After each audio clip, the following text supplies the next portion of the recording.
ಇರುವುದನ್ನೆಲ್ಲ ಇಲ್ಲೇ ಕೊಟ್ಟು ಹೋಗ್ಬೇಕು, ಇಲ್ಲ ಬಿಟ್ಟು ಹೋಗ್ಬೇಕು, ಇಲ್ಲ ಬಚ್ಚಿಟ್ಟು ಹೋಗ್ಬೇಕು. ಇದು ಬಿಟ್ಟು ಸ್ವರ್ಗಕ್ಕಾಗಲಿ ನರಕಕ್ಕಾಗಲಿ ಏನನ್ನೂ ತಗೊಂಡೋಗೋದಕ್ಕೆ ಆಗೋದಿಲ್ಲ. ಹೊತ್ಕೊಂಡು ಹೋಗುವಂಥದ್ದು ಎರಡೇ, ಒಂದು ಪಾಪ ಹಾಗೂ ನಮ್ಮ ಪುಣ್ಯ.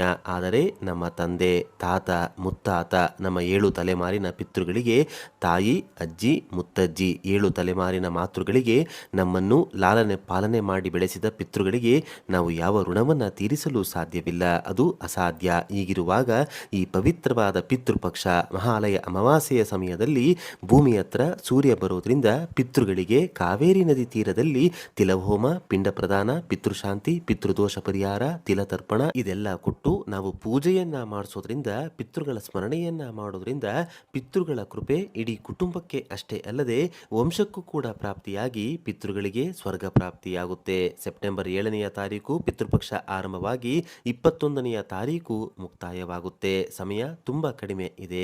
ಶಾಸ್ತ್ರೋಕ್ತವಾಗಿ ಪ್ರತಿ ಪಿತೃ ಕಾರ್ಯ, ಪೂಜೆ ಇತ್ಯಾದಿಗಳನ್ನು ನಮ್ಮ ದೇಗುಲ ದರ್ಶನ ಕರ್ನಾಟಕ ತಂಡದಿಂದ ಅತ್ಯಂತ ಕಡಿಮೆ ವೆಚ್ಚದಲ್ಲಿ ಕಾವೇರಿ ನದಿ ತೀರದಲ್ಲಿ ಅಂದರೆ ಶ್ರೀರಂಗಪಟ್ಟಣದಲ್ಲಿ ಮಾಡಿಕೊಡಲಾಗುತ್ತೆ. ಈಗಲೇ ಕರೆ ಮಾಡಿ ಅಥವಾ ವಾಟ್ಸಪ್ ಮಾಡಿ ಪೂಜೆಗೆ ಮುಂಗಡವಾಗಿ ಬುಕ್ ಮಾಡಿಕೊಳ್ಳಿ.